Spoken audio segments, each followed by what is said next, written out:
Hola María, ¿qué tal? Muy bien, ¿y tú María, qué tal? Pues muy bien también, bienvenidos a un nuevo episodio de Dos Bloody Marys, por favor. Debería haberlo mezclado yo también, sí señor. Ahora mejor. ¿Mejor? Ujú. ¿Qué tal la semana? Muy bien, tranquila en general, gente loquita por la vida y eso, es pero que hay cosas. ujú. Sucesos. Sucesos. True crime en primera persona, vamos a llamarlo. Directo. Bueno, en directo no, porque esto va a salir dentro de 2 semanas, Ujú. pero en este momento es riguroso directo. Ujú. Y es que hemos recibido vídeos muy hardcore, muy gore, muy llámalo como quieras. No sabemos el motivo, no sabemos qué ha pasado, no sabemos nada más, pero un señor en Marbella, en un barrio, digamos, de toda la vida. Sí, en Marbella, barrio. En barrio del centro del pueblo. Extranjero, por lo que podemos ver. Sí, parece que Ruso. por lo menos una persona eslava. Del este. Del este, sí. Eslavo. Se ha sentado en la puerta de una heladería. Y tú dirás, ¿a comerte un helado? No, mal. Ha cogido una botella de cristal. Tú dirás, ¿a beberse una Coca-Cola? Muy mal vas mal encaminado. Mal encaminado vas. Ha rajado la botella, ya estaba rajado, no lo sé. Y se ha autodestripado. Sí, ha empezado a apuñalarse y a hacerse un harakiri en toda regla. También tienen como un corte en el cuello. Uh-huh. Y el señor está sentado tranquilo, como el que está viendo pasar la gente, con literalmente las tripas fuera, muy así, fuera. Muy fuera. Tranquilico. Ha llegado la policía porque el señor mismo ha sido el que ha llamado a la policía, creo, por lo que nos han dicho. Ha llamado a la policía y la policía ha llegado, señor, ¿qué le pasa? La policía, imagínate cuando ha visto esto y el señor, sí, bien, aquí tomando, no sé si le ha dicho esto, ¿no? Pero es la impresión que da. Tomando el aire, se ha quedado buena tarde, va a sacarse las tripas. Sí. No sabemos qué ha pasado, no sabemos más. Si cuando esto se suba, que entiendo se habrá esclarecido todo, pondremos actualizaciones. Sí, porque es que ¿a qué ha venido esto?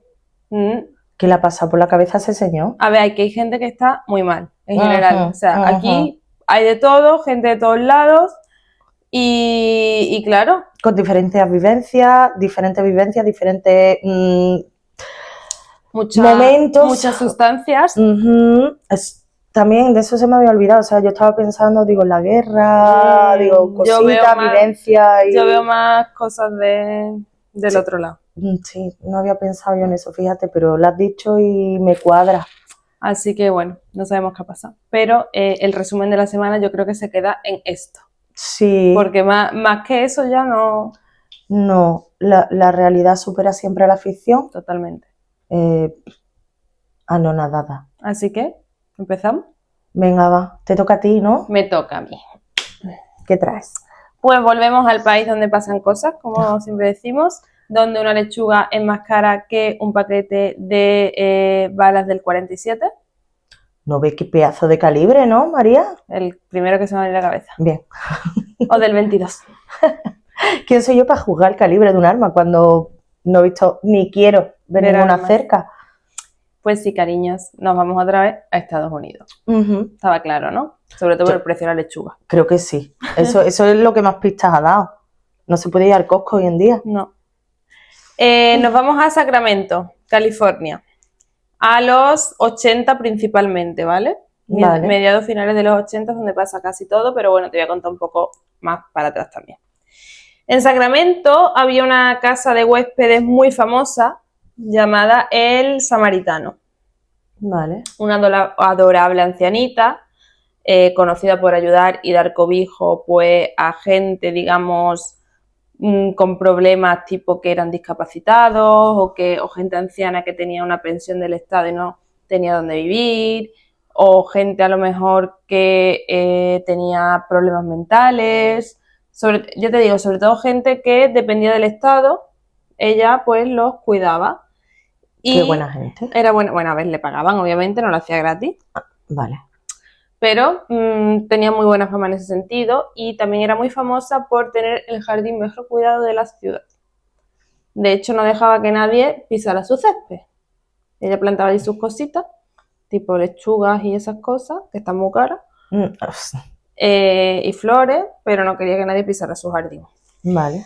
Y también se hizo famosa en los últimos meses por tener un problema grave de tuberías, porque había un olor un poquito malo, los vecinos empezaron a quejarse y ella decía que eran las tuberías. Hoy Vale. vamos a hablar de Dorotea Puente. Vale. Dorotea Helen Gray, más conocida como Dorotea Puente, nació en 1929 en California. Sus padres eran recolectores de algodón y la verdad que Dorotea tuvo una infancia de mierda. Con 8 años su padre murió de tuberculosis y con 9 años se quedó totalmente huérfana porque su madre murió en un accidente de tráfico. Fue mandada a diferentes orfanatos y al final se quedó con unos familiares en Fresno hasta los 16. Dicen que en el orfanato, incluso con los familiares, sufrió abusos. Alexa, calla. Para. Vale, perdón. Ya es la hora de ir a la cama. Ya está. Pues eso. ¿Que lo va a decir otra vez? No lo sé, ya me inquieta. Pues bueno, que Alexa no, Dorotea, perdón. Qué confusión más tonta. Sí. Que Dorotea sufrió abusos tanto en los orfanatos como en la casa de sus familiares. Y esto marcaría su personalidad para siempre. Se convirtió en una mentirosa patológica, ¿vale? Vale. En 1945 se casó por primera vez con 16 años, nada más salir de la casa de su familia, con un soldado llamado Fred McFall. Este hombre acaba de volver del Pacífico y ella le contó a él un sinfín de mentiras sobre su pasado. Mentiras tales como que a los 13 años vivió la marcha de la muerte de Batán, que esto pasó en Filipinas. Es una marcha que hubo conjuntamente y forzada de esclavos, si no me equivoco, y inmigrantes en Filipinas. Vale. Dijo que también estuvo presente en el bombardeo de Hiroshima, estando Hiroshima en Japón. Que era hermana del embajador de Suecia. La verdad que sin palabras. Un segundo, voy a hacer una preguntita. ¿Ella era racial físicamente? O sea, tenía... Era una persona blanca normal. Blanca, o sea, no tenía ningún rasgo... No.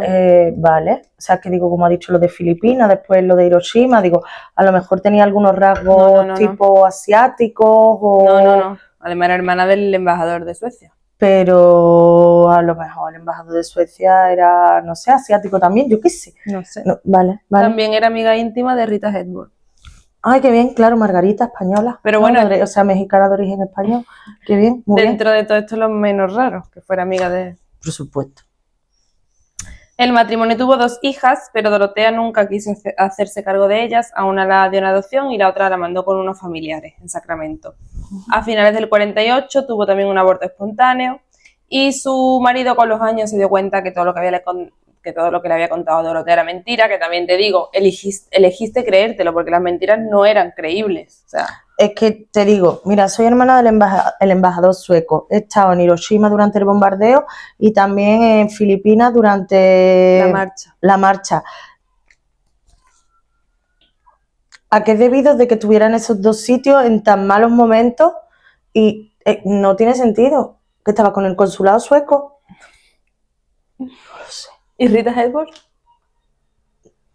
No sé, porque si tenía algún contacto con las Filipinas también fueron españolas, no sé, por liar de esto, el padre de Rita era español, bailador de flamenco, ella nació en México, que también lo mismo había hasta emigrado su padre en Filipinas para la guerra, vete a saber, o sea, para liar rizos, Sí. Pero... Pues bueno, el hombre dijo hasta aquí, no te creo nada, me voy. Me parece bien. La abandonó, pero ella tenía su orgullo y ella todo el mundo le dijo que había muerto de un ataque al corazón. Porque no podía decir que la había abandonado. Hombre, ella, por supuesto. Antes muerto él que ella abandonada. Sí. Después de esto estuvo falsificando o lo intentó cheques y se ganó la vida como prostituta y matando un prostíbulo. Fue capturada y condenada a 1 año de cárcel. Después de su liberación se quedó embarazada de una persona que no conocía apenas. Sí. Y creo que no sé si la dio en adopción o a una familia también, o sea, un familiar, pero que se deshizo de la hija. En el 52 se casó con un sueco, porque como ella era hermana del embajador, que se llamaba Axel Johansson, que es un nombre muy sueco, por cierto. Sí. Y que este hombre tenía un hijo de 14 años de un matrimonio anterior.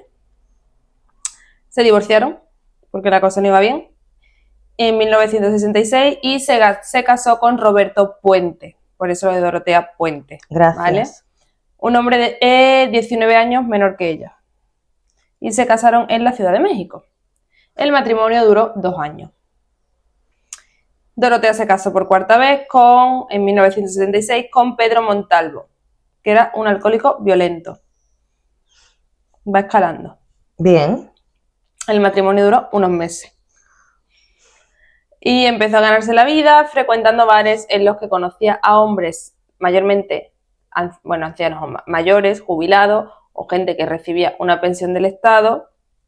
Iba a su casa, lograba que los invitara, allí los dormía con somníferos y les robaba, ¿vale? Y objetos de valor y tal.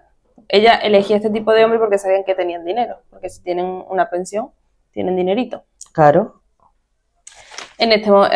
Por esto la detienen y la vuelven a condenar. En este punto, Dorotea tiene que tener, ponte, unos 50, 55 años, ¿vale? Pero lucía como señora de 80. O sea, ella iba... Qué mala vida. Yo creo que lo hacía con ciencia, queriendo. Ah, vale. ¿Vale? Ella iba pues con el pelo blanco, así como abultadito, con las gafas, delgadita, poquita cosa, una señora. Vale. Falsificó firmas de mucha gente para intentar robar su dinero, fue capturada y acusada de 34 cargos de fraude de tesorería. Estuvo en la cárcel y la volvieron a liberar y alquiló un apartamento en el 2º piso de el 1426 de la F Street, en el centro de Sacramento. En abril del 82, una señora de 61 años que se llamaba Ruth Monroe, que era muy amiga y socia de Dorotea, habían abierto un restaurante juntas. El restaurante no iba bien, tuvieron que cerrar, pero bueno, vivían juntas y eran amigas. Pues esta señora muere. Dorotea llama a la policía porque se ha suicidado. Se ha hecho un cóctel con paracetamol y codeína. ¿Nada más? Y Tylenol, que no sé lo que es. ¿Nada más? ¿Sí? ¿Qué cantidad se tuvo que tomar o era alérgica? No. Murió. Ella dijo que es que la señora estaba muy deprimida porque el marido tenía una enfermedad terminal y que se la había encontrado así. Y bueno, la policía pues hizo, es verdad que le hicieron una autopsia, salieron niveles altos de esto y cerraron la muerte como un suicidio. Unas semanas más tarde la policía volvió al piso de Dorotea porque un jubilado de 74 años llamado Malcolm Mackenzie denunció a Dorotea de drogarle y robarle.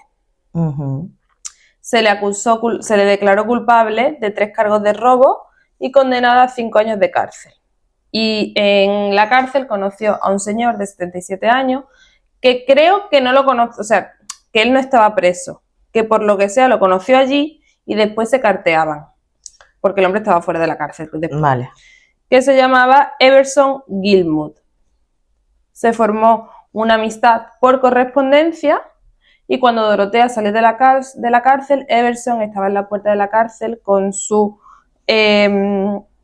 coche, que era un Ford Pickup rojo, esperándola. Qué bonito. Se fue con ella y la pareja, lo que era una amistad, empezó pues una relación y la pareja pues incluso tenía planes de boda. A ver, Bla, te tengo que quitar, cariño. Abrieron una cuenta conjunta, bueno, pareja formal. Pareja, ya como casados, pero sí. Sí, también a esa edad tampoco estás para tonterías, ¿no? Ya o todo o nada. Sí, no hay que perder tiempo.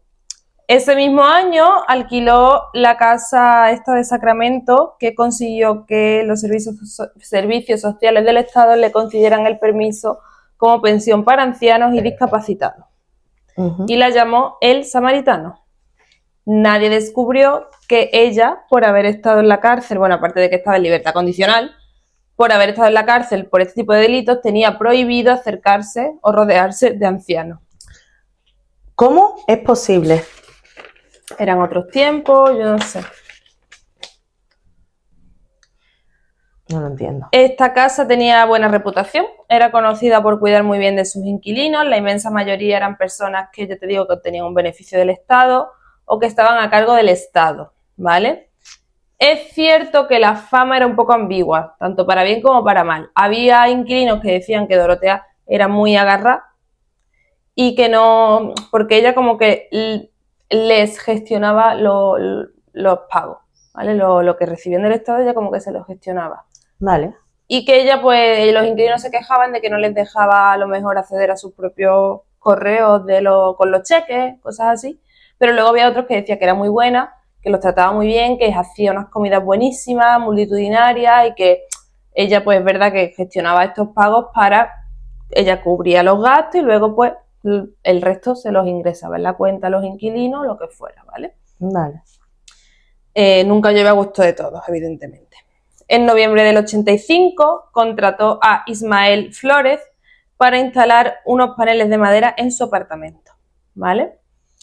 Y aparte, pues, estando allí, le dijo a Flores que le hiciera una especie de caja grande de madera que necesitaba trasladar unos libros y algunas otras cosas a un almacén que tenía fuera. Flores le dijo que sí y la construyó, le pagó 800 euros y le dio también un Ford Pickup rojo. Ella le dijo que era de su pareja, que estaba en Los Ángeles y que no le iba a hacer falta. Y que estaba mayor ya, que ya no iba a conducir. que no lo quería, que se lo diera, que estaba en muy buen estado, estaba muy nuevo. Entonces, bueno, pues imagínate, el hombre contentísimo.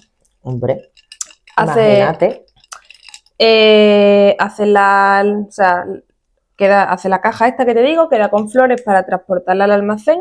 Y Dorotea, pues, cuando Flores va a llegar a coger la caja, porque evidentemente pesa bastante, este hombre se encuentra que la caja está sellada, cerrada. Dice, bueno, venga, dice, vamos. Dorotea va con él en el coche y a mitad de camino le dice, oye, para aquí. Como en un río, con un vertedero al lado, se baja y suelta la caja en el río. Flores se queda como, ¿no la ibas a guardar? Y él le dice, no, al final no he guardado, lo que he guardado aquí no vale para nada, esto basura. Mejor lo tiro y no tenemos que llegar hasta el almacén, que está más lejos y no tengo ganas de llegar hasta allí. Vale. Dorotea continuó, pues, aceptando inquilinos en su pensión de edad avanzada. Era muy popular entre los trabajadores sociales. Porque ella aceptaba casos difíciles de drogadictos, inquilinos molestos que a lo mejor no lo querían en centros sociales, gente que daba problemas. Ella no tenía ninguno. Gente complicada. Gente complicada. Ella aceptaba a todo el mundo.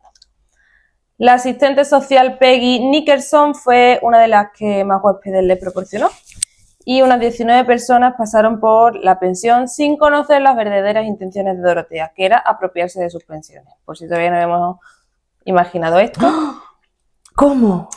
Llegaba el correo, Dorotea lo incautaba, evitando que los verdaderos dueños de esas pensiones lo cogieran, y falsificaba sus firmas, sacaba el dinero de los bancos y cobraba los cheques, ¿vale? Esto lo hacía de manera continua. A mediados del 87, una empleada de los servicios sociales, Jill, tenía un caso bastante complicado de Álvaro González Montoya, que era un costarricense que tenía esquizofrenia. El gobierno lo había hecho todo mal con este señor, porque aunque es verdad que recibía su medicación por el Estado, lo había mandado a un centro de alcohólicos y drogadictos. Sin él tener nada que ver con la drogadicción ni nada, ¿no? Exacto. Entonces el asistente social dice, mira, esto no es un lugar para que esté este hombre, no paciente, no sé cómo denominarlo, pero este hombre puede hacer una vida normal, está con su medicación y lleva una vida absolutamente normal. Van a hablar de este sitio que se llama el Samaritano, que dicen que tratan muy bien a los adultos dependientes del Estado, que hay muchos casos así difíciles y que esta mujer los acepta todos. Habla con Dorotea y Dorotea le dice, sí, claro, se puede quedar aquí. Pues todo estupendo, hasta que llegamos a octubre del 88.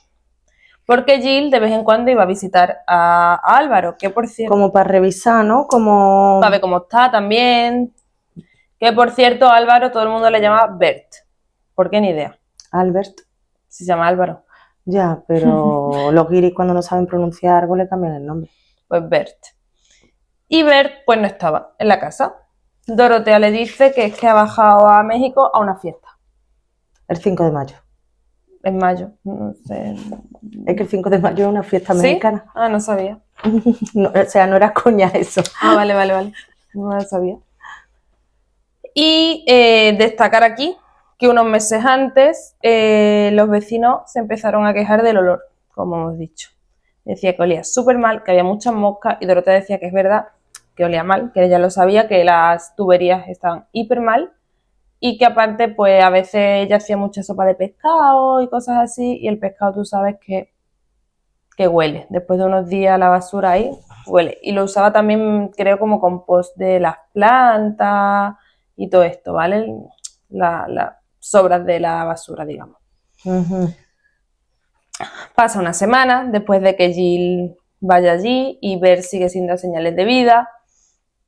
Y un hombre que se llamaba Don Anthony.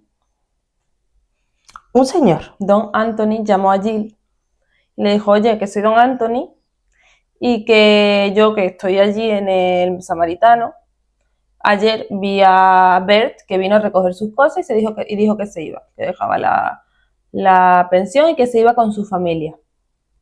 Y Jill dijo, uy, Bert no tiene familia.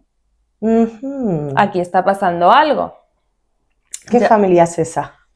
Llamó a la policía y puso una denuncia por desaparición, ¿vale? La policía va a hablar con Dorotea, se encuentra, ya te digo, una señora mayor, súper adorable, súper simpática, que le dice que es verdad que Bert estaba allí, pero que se ha ido, no sabe dónde, no sabe si es con su familia o no, o la mentió por cualquier cosa, pero que se ha ido.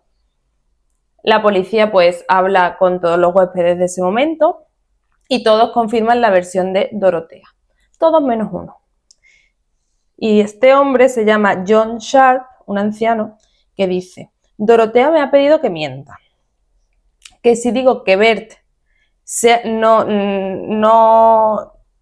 que diga que se ha ido, porque si no decimos esto, van a cerrar la pensión y nos vamos a tener que ir a la calle. Y la policía se queda, bueno, no sé. Y encima este hombre añade pues una pequeña bomba. Dice, es que cada vez que un huésped se va, porque, spoiler, no es el primer huésped que no da señales de vida después de un tiempo, cada vez que un huésped se va, Dorotea hace un pozo en el jardín.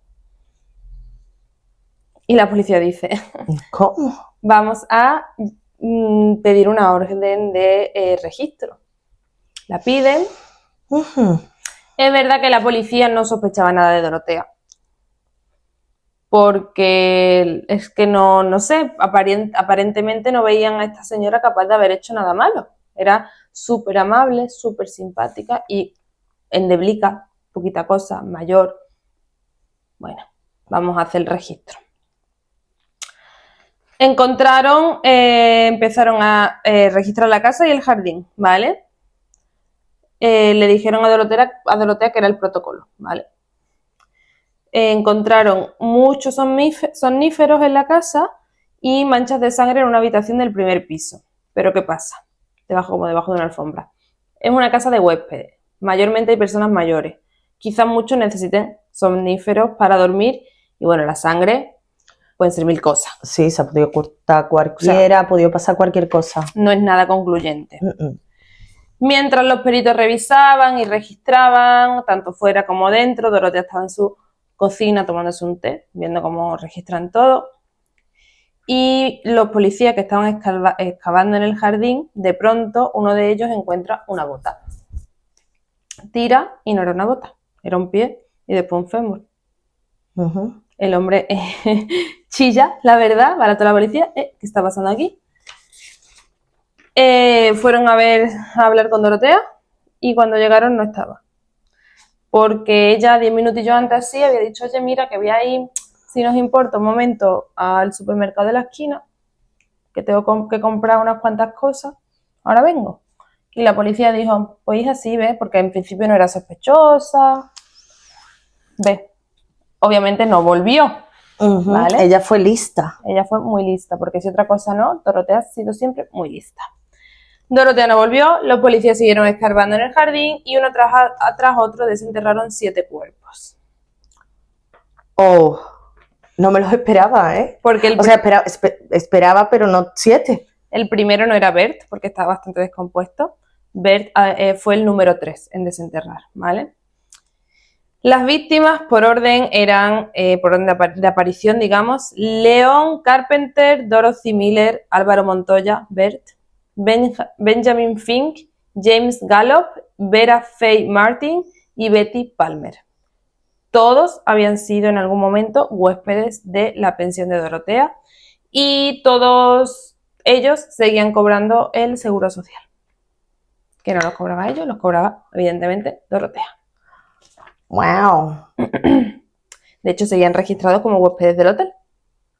Sí, ella nunca jamás decía que se iba. Exacto. Y cuando iban a solicitar que se registraran más huéspedes de ese tipo, nadie se daba cuenta de que era imposible que tuviera tantísimas plazas. O sea, si ya estaban ocupadas esas plazas y estaban cobrando... Es verdad que algunos sí que iban y venían, que ella no los mataba a todos. Ella mataba a los que la pillaban haciendo estos fraudes. Vale. Si alguno se quejaba más de la cuenta, se lo quitaba. Aniquilado. Pero a lo mejor había un viejo ahí que no se enteraba de nada, que no sabía nada. Se va, se muere, porque la gente también moría de causas naturales, entiendo. Pues, o sea, en volumen no eran tantos los que desaparecían como los que sí que tenían a lo mejor un tránsito más o menos normal. Vale. Un día más tarde, la policía recibe una llamada, unos días, ¿vale?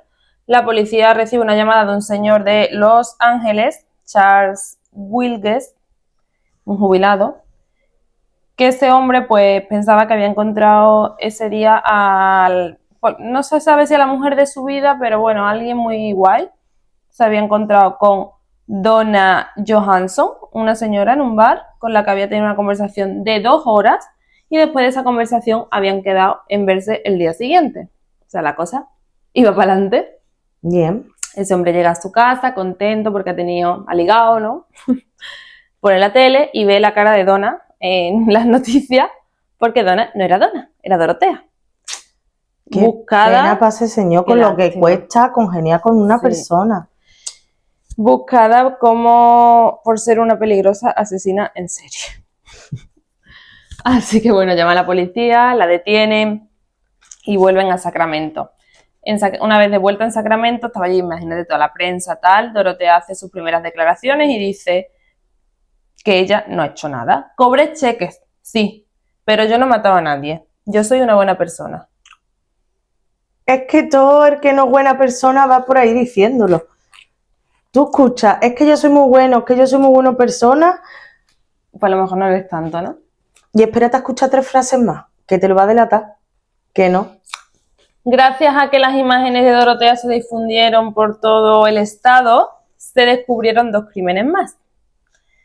Uno de ellos, el de Ruth Monroe, la amiga de Dorotea, que cuando los hijos de Ruth vieron la foto, llamaron a la policía, la reconocieron fácilmente, aunque por lo visto en esa época Dorotea no se llamaba así, tenía otro nombre, porque ella iba cambiando.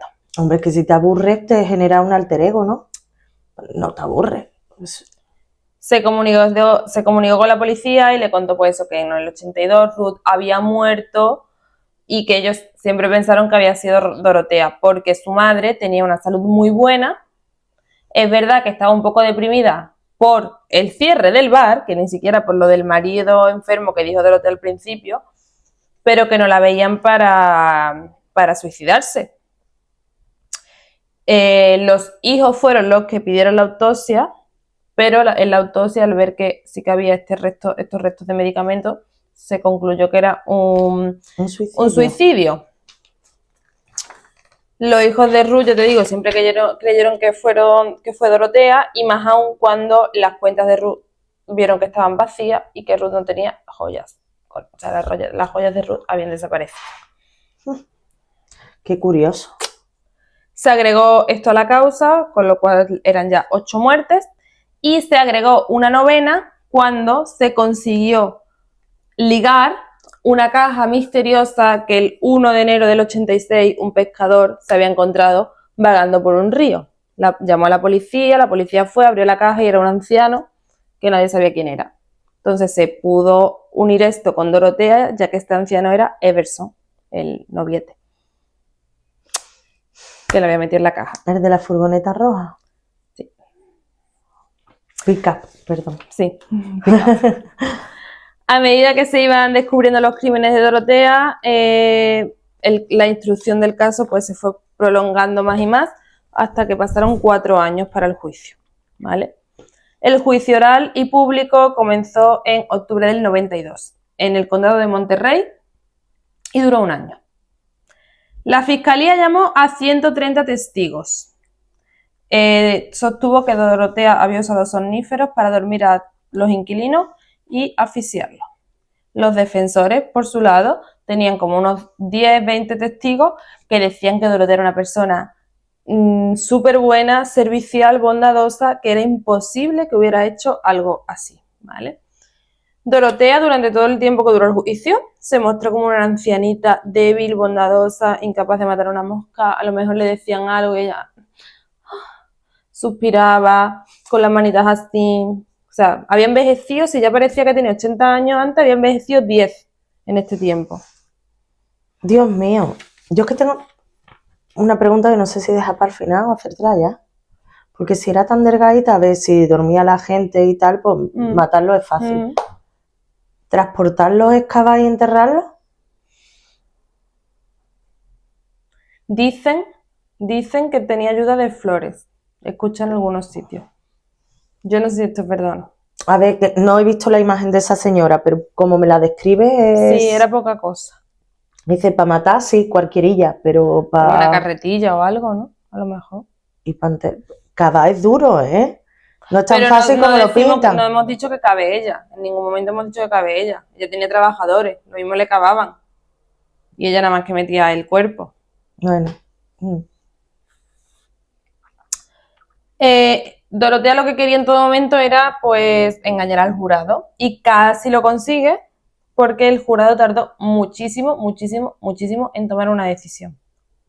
Después se supo que al menos 3 miembros del jurado creían que Dorotea era inocente y que el resto como que los intentaba convencer o demostrar que era culpable, porque mira las pruebas, ¿vale?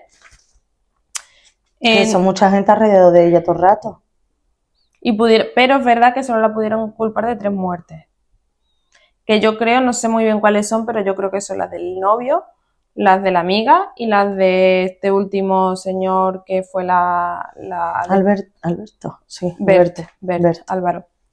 Uy.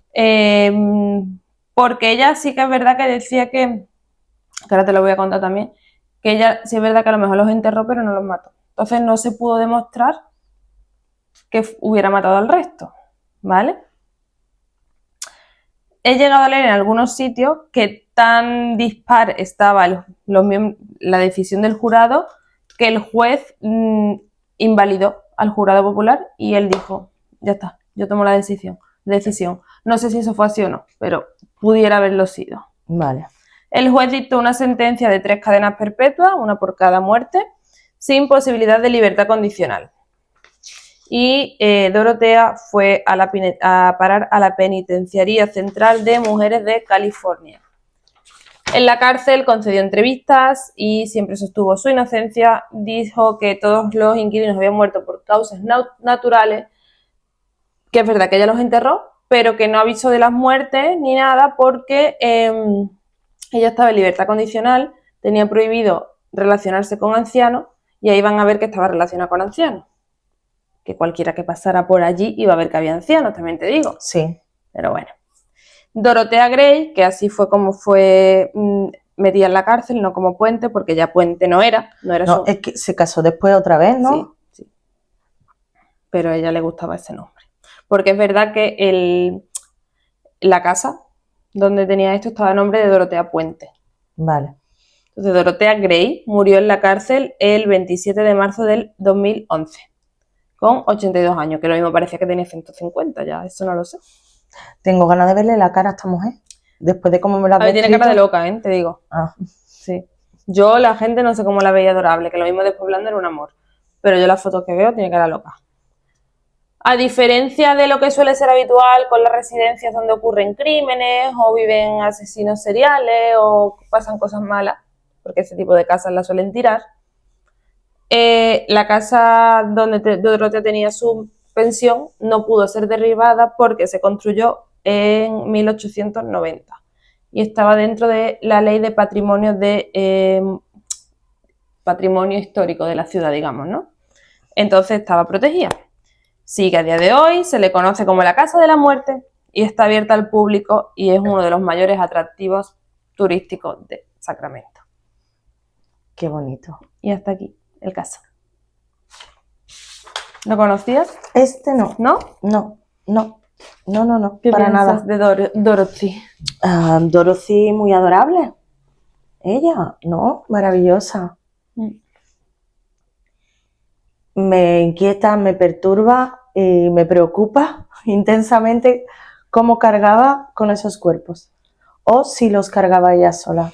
Si alguien sabe algo de esto, porque yo es verdad que no encuentro mucha información sobre eso, que nos lo diga. Porque no dudo en ningún momento que ella los matara. Yo creo, porque yo este caso lo he escuchado en varios sitios, en algún sitio americano, y creo que también se lo he escuchado a las chicas de Extremadamente Crueles, que ya la he mencionado en alguna ocasión, y si no me equivoco, porque es verdad que en los medios escritos no lo he visto, pero si no me equivoco creo que en Extremadamente Crueles me suena que mencionan que tiene algún tipo de ayuda, pero ya no sé si para acabar solamente, para transportar. Que también te digo que, no sé, cavar tantos pozos, a no ser que contratara cada vez a una persona diferente, es sospechoso, pero bueno, sí, de cualquier manera, pero con la descripción que me has dado es como algo que me inquieta. Sí. O lo mismo tenía una fuerza sobrehumana. Quién sabe, y era muy buena actriz. Bueno, eso sí, era además actriz de método, o sea. Ella se metía en el papel y ya no salía. Es que era amiga de Rita Hayworth. También es verdad. No sé qué esperaba. Había aprendido también, es verdad. Que algún día me gustaría traer la historia de esa señora. Vale. Angelito. ¿Y hoy qué traes? Os traigo un caso durete. ¿Sí? Sí, no voy a ser muy descriptiva. Vale. Pero sí es un caso de una secta, ¿vale? Aquí en España. Ah, en España. Sí. Y es una secta chunga. No o sea, que ninguna secta es especialmente buena, ¿no? Que conozcamos, pero fea, hay niveles, hay niveles. Sí. Y este es regulero. Vale. Que se llama el caso Edelweiss, ¿vale? Y pasó en los 80 mayormente. Ajá. También, en más época.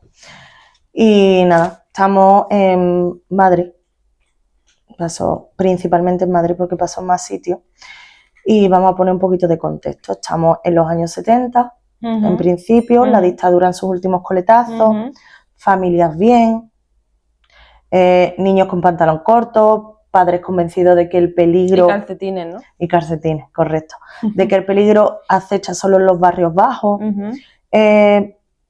En este ambiente de aparentemente seguridad fue donde el señor Eduardo González Arenas, Eddie para los amigos, el flautista de Amelín para la acusación, vale, empieza a tejer la tela de araña para la secta más peligrosa y retorcida y surrealista que ha habido en España, en la España reciente. Yo la verdad que no conozco ninguna secta en España, quitando los testigos de Jehová, pero... ¿Se consideran sectas? Hay mucha controversia. Creo que hay que decir culto o algo así, o grupo religioso. Supongo que será grupo religioso porque culto pero es lo mismo que... Marza Caballero o Marta Caballero, que hace True Crime, fue testigo de Jehová durante toda su infancia y ella los trata y habla de ellos como secta. Ujú. Vale, es que no lo sabía, o sea, pensaba que se llegaba a ser religión. No lo sé, no entiendo mucho de sectas, pero... Catalogado, no digo No, yo ya que te detrás... entiendo. No, como religión no, como mucho grupo religioso o algo de esto, pero religión como tal no está considerada que yo sepa. Vale, pues bueno, voy a contar ahora, contando todo lo que un poquito el contexto, el origen del Mesías de la Sierra, ¿vale? Ajá. ¿Quién era Eduardo González Arenas? Pues era un chico que nació en Madrid en 1947, ¿vale? Uh-huh. Hijo de una familia acomodada. Eddie creció pues entre colegios privados y disciplina militar. Su padre era un empresario con contactos políticos, muy bien situado, que le transmitió la importancia de las apariencias, ¿vale? Aparenta muy importante. Muchísimo.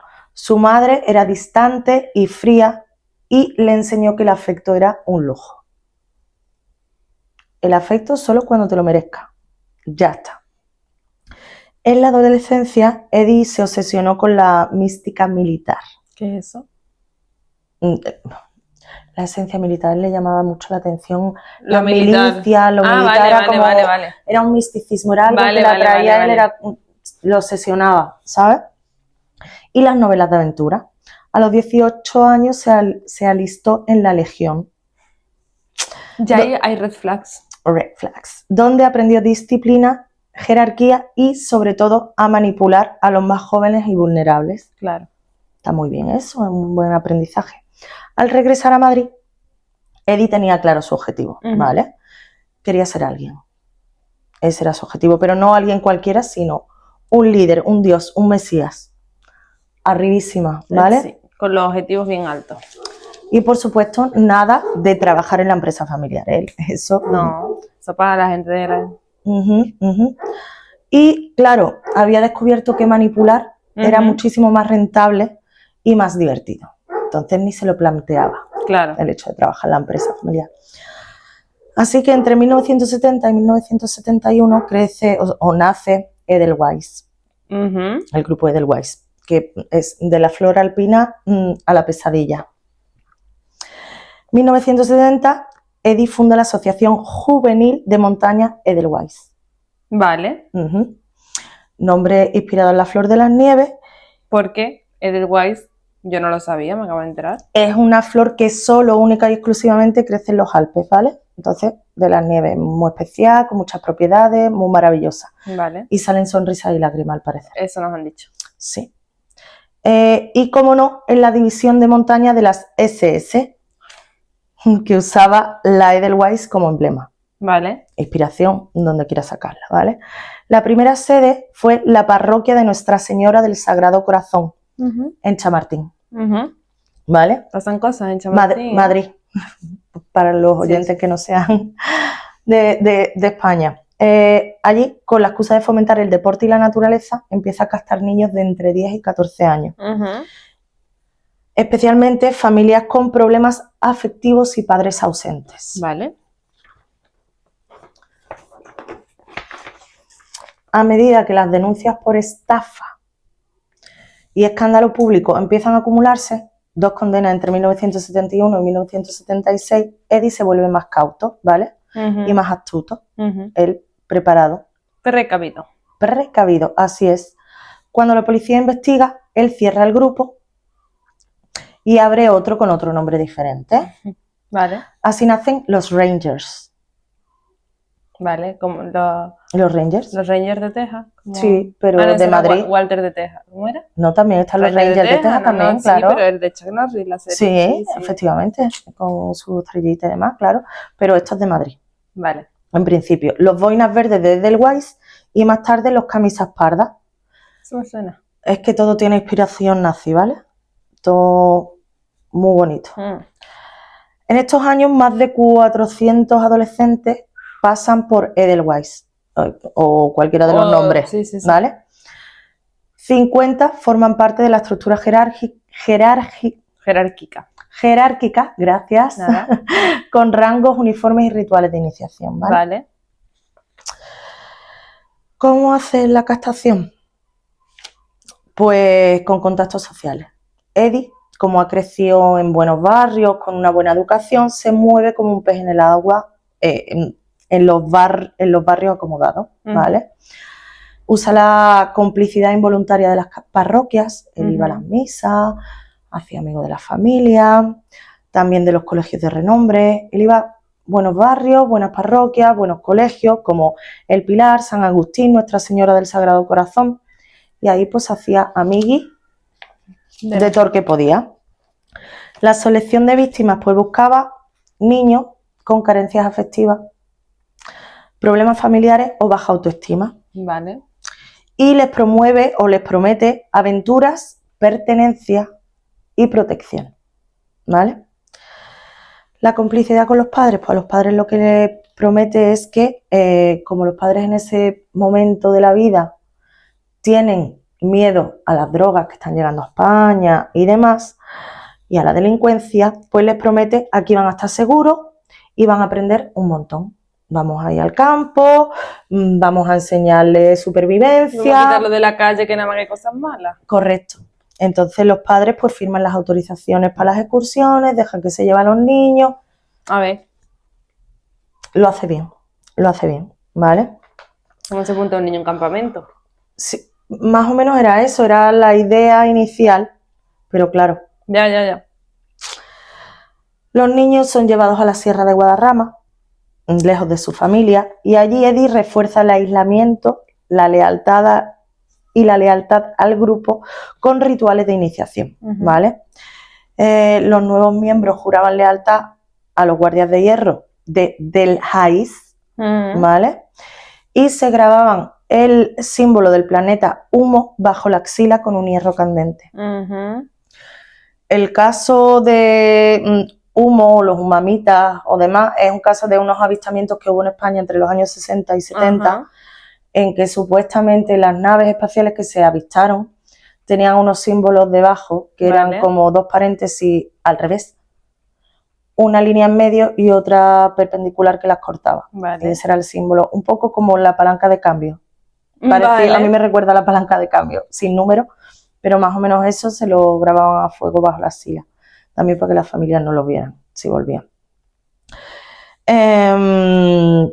Aparte de eso, llevaban uniformes y seguían una jerarquía según rango, según iban llegando, inspirados en la estética nazi. Y los niños pues vestían uniformes y se organizaban en escalafones, o sea, los camisas pardas, los guardias de hierro y las boinas verdes. Eddie se presentaba como el príncipe Alain. Él era un extraterrestre. Ay, por favor. Sí, no.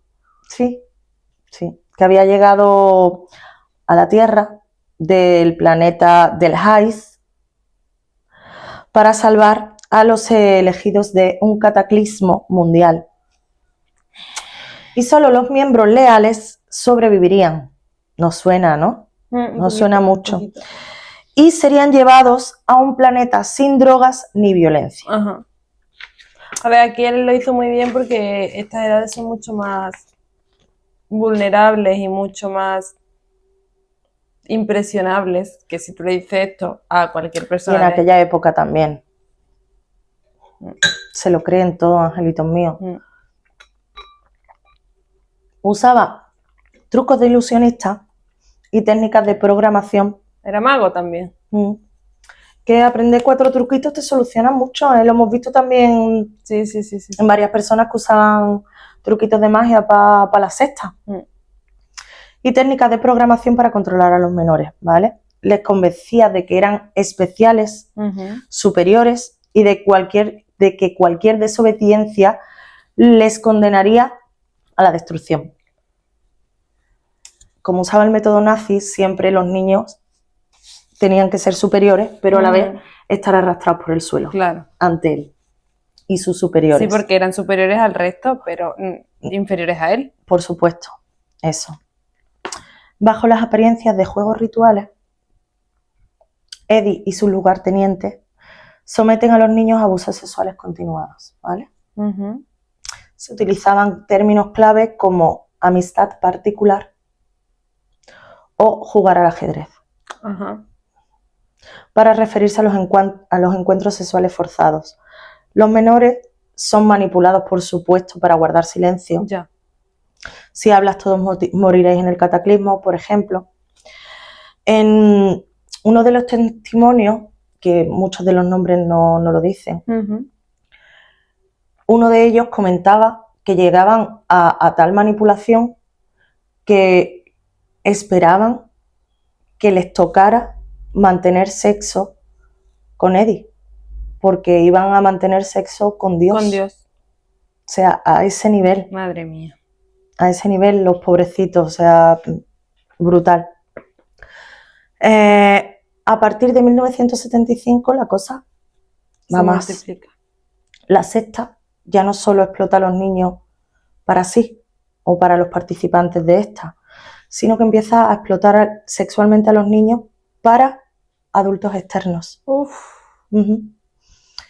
En hoteles y pensiones, especialmente en Madrid, aunque también empieza a exportarlos a Canarias y Alicante. Madre mía. Y el dinero recaudado pues sirve para financiar la organización y mantener el control. Ya en 1984, Edelweiss prepara la Operación Océano, Ujú. ¿vale? Que lo que pretendían hacer era vender a un niño fuera de España, empezar por ahí, no solo uno, o sea, pretendían vender a uno, pero pretendían seguir, porque su plan era Pero bueno, te corto. Vender como tal, vender como tal, pero tenían familia. sí, pero tenía... Porque otra cosa es alquilarlo, vamos a llamarlo así, ¿no? Sí, la explotación sexual que Que mantenían así. venía, ese niño entraba y salía. Ujú. Pero si lo vende, ¿qué le cuenta a la familia? Pues una de las partes que cuenta también en los testimonios es que los niños estaban vendidos prácticamente. Los entrenamientos paramilitares que le hacían hacer era saltar de una furgoneta en marcha, porque tenían que aprender a caer sin partirse la espalda. Madre mía. Con lo que si te partían la espalda, pues bueno, tus padres habían firmado Vale. la autorización. Tenían que trepar a árboles y entre cuerdas, entre árbol y árbol, engancharse y cruzar. Había, que se sepa, no murió nadie, pero sí que ha habido brazos rotos, Me imagino. un montón de cosas, porque era salvaje, era todo muy salvaje. Así que supongo que, bueno, pues el niño se ha perdido en el campo, o vete a saber lo que planeaban Vale. contarle a los padres. Pero, pues querían venderlo fuera de España y estaban planteándose el envío de niños soldados, porque ya estaban entrenados, acuérdate, a guerrillas sudamericanas. Qué chungo. Muy chungo. O sea, es que unos niveles brutales. El escándalo estalla cuando una madre descubre la verdad tras una confesión de un niño. O sea, un niño al fin habla. Y consigue sumar otras 30 familias, esta mujer, del barrio del Retiro para denunciar a Eddie. Entre 1976 y 1984, estamos en la misma época que esta mujer que está consiguiendo esto, pero estamos ahí. Eddie abre más sedes, porque él le importa bien poco lo que se diga de él.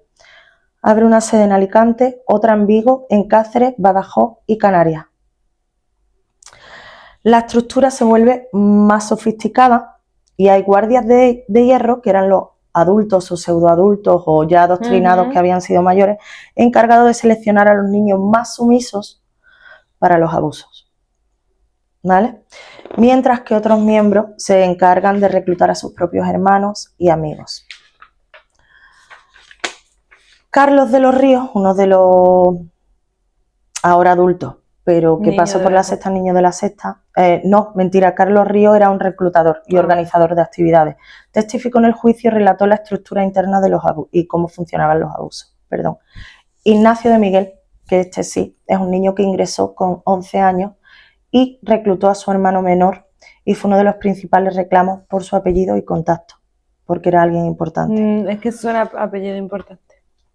Él sabía dónde buscar el Eddie.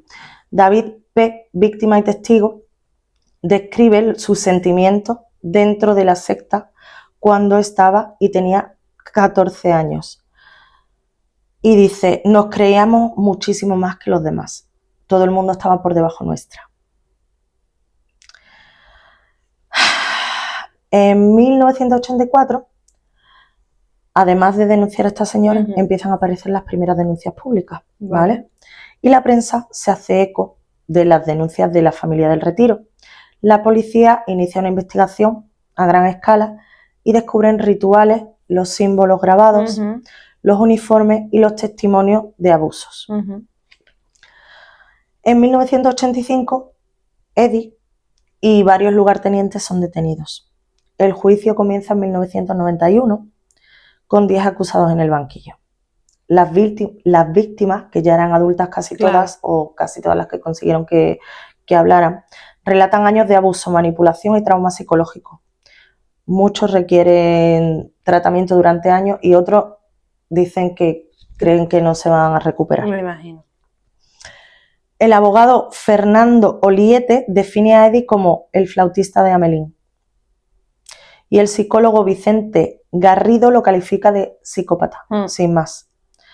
Los informes policiales son demoledores. La fe de los chicos en González Arenas es ciega y ninguno hubiera dudado en realizar cualquier acto ordenado por él. Era como una cadena que más tarde hubiera sido muy difícil de romper. O sea, era fe absoluta y obediencia absoluta. Eduardo González Arenas es condenado a 168 años de cárcel por corrupción de menores y abuso sexual. Vale. Carlos de los Ríos e Ignacio de Miguel a 65 años cada uno. Y otros 8 miembros a condenas menores, ¿vale? Estas cosas que yo no entiendo y no entenderé en la vida, pero Eddie solo cumple 6 años de condena.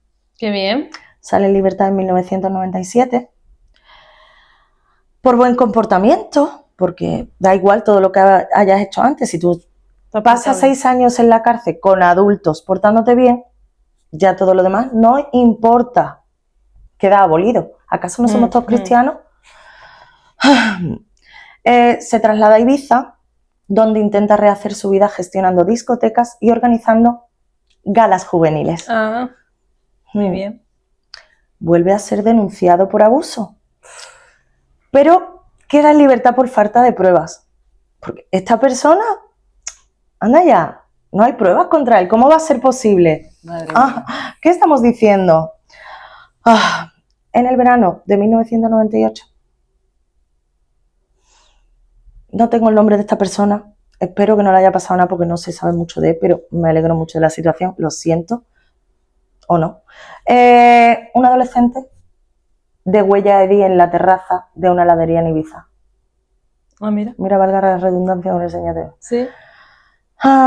Este adolescente era uno de los adolescentes de Edelweiss, de los que había abusado, de los que eran más pequeños. Y se ve que se lo encontró, se frustró tanto que dijo, hasta aquí. Pues mira, recibió... Así que el círculo se cerró de forma brutal, aunque para muchos demasiado tarde.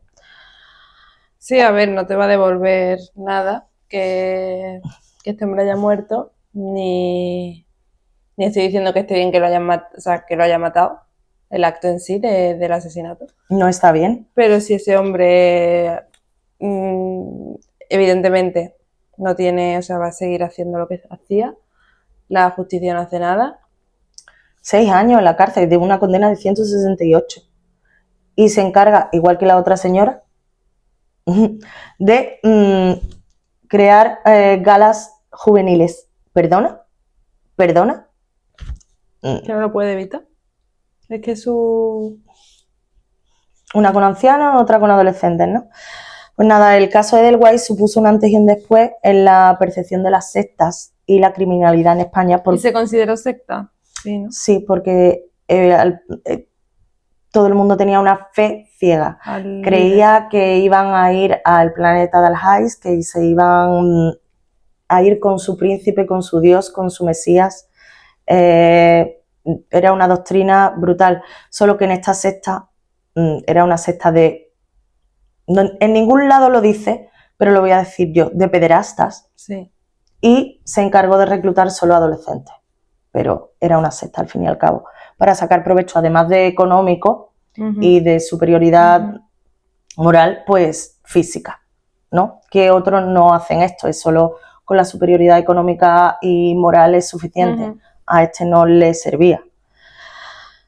Por primera vez la sociedad descubría que el abuso y la manipulación podía esconderse en fachadas muy respetables y provenientes de familias muy respetadas, Sí. y que la vulnerabilidad infantil no conocía clases sociales, porque es verdad que es una de las primeras veces que vemos que los niños que sufrían estos abusos eran niños de familias bien, Sí, sí, sí, no sí. eran niños de familias pobres.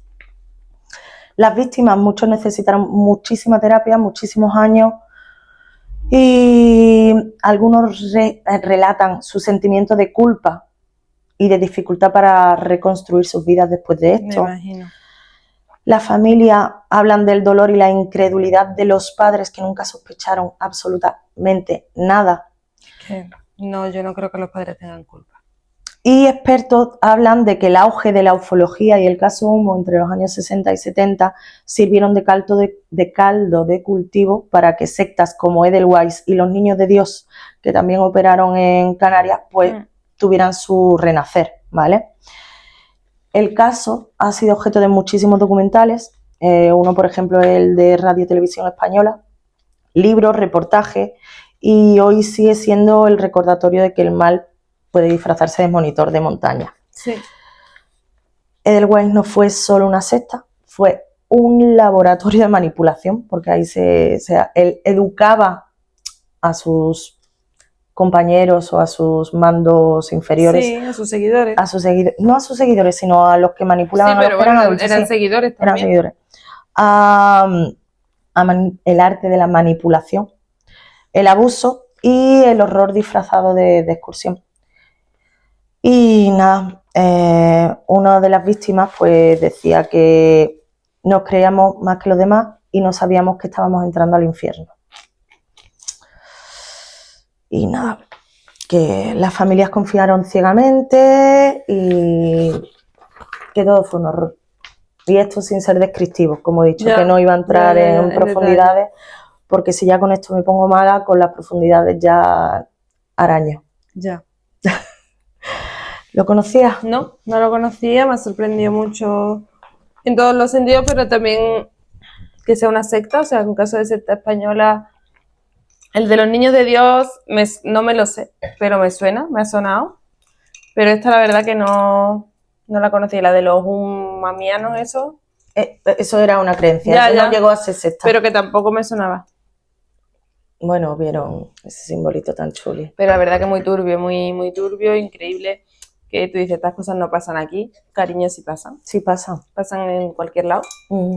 Y sí, eso de que el mal está en todos sitios, que cualquiera puede ser un hijo de la gran tal, eso es algo que yo creo que está claro a día de hoy. Espero, aunque siga habiendo como el privilegio Pretty privilege. Sí, que tiene un nombre que el otro día lo puse en el Instagram, pero ya no me acuerdo. Todo el rato. Pero sí, este señor, además de ser de buena familia, educado, culto, Era guapo. agradable, era guapo. Entonces, ¿cómo va a ser todo eso? ¿Cómo va a hacer toda esta maldad? Sí, es guapo y buena gente, y simpático y de buena familia. Sí. No se puede. No, ¿en qué cabeza cabe? Pues chicos, hasta aquí el capítulo de hoy. Nos vamos, que nos vamos a tomar una cerveza porque nos la merecemos. Sí. Así que nos vemos la semana que viene. Chao.